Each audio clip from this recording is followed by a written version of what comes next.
So while you're thinking about your questions, and maybe as you're writing them, you should have a small piece of paper, at least a couple of them on each table, that looks something like this. This, I think, is something I've found online that I've used before and thought maybe would be helpful to us as we think about what sort of things do we want to ask about, or how important are the things that we're asking about. Because not every question, there's no, they say there's no stupid questions, but there are important questions. And so this is maybe a guide to help you think about, okay, so what level, how important is it that I understand exactly what this is, okay? So you see there in the innermost circle, you have essential to salvation. Essential to salvation would be things like the person of Jesus and who he is, okay? For us to say that Jesus is the Son of God and that he saves us from our sin would be an essential aspect of Christian faith. That would be essential to our salvation. We would have to believe that to be able to call ourselves and to truly be Christians. Outside of that, then you have essential to orthodoxy, the second circle here. Essential to orthodoxy. Orthodoxy is a fancy word that just means correctness. The idea is traditional kind of beliefs about things that pretty much everybody in Christian churches are going to hold in common. Things like Jesus was born of the Virgin Mary, that Mary was a virgin whenever he was born. He wasn't born like a normal person was born.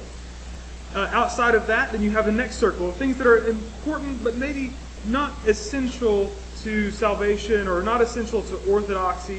Things like what exactly it is that we believe about baptism. If you've been to different churches, then you may have seen different churches do different things with baptism. So some churches baptize by immersion, other churches do other practices.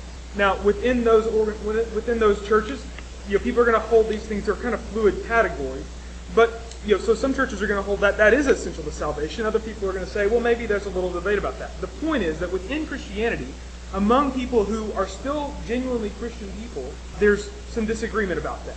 Then the next circle out are things that are not important. Things that are not essential to our salvation, not essential to what our faith is.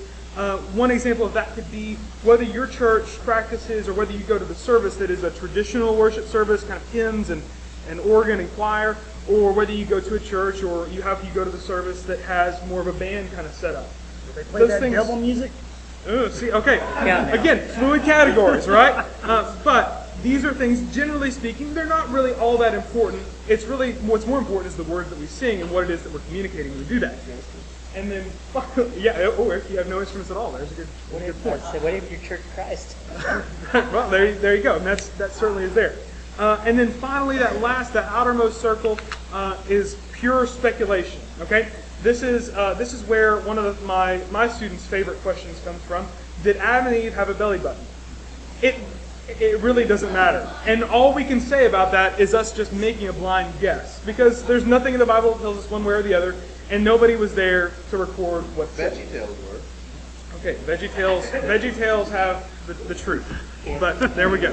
So as you think about, if you're thinking about, okay, I want to ask a question, this may be a helpful tool for you to think about, or as you get into conversations with your friends later on after this is over about other questions, these are things to think about.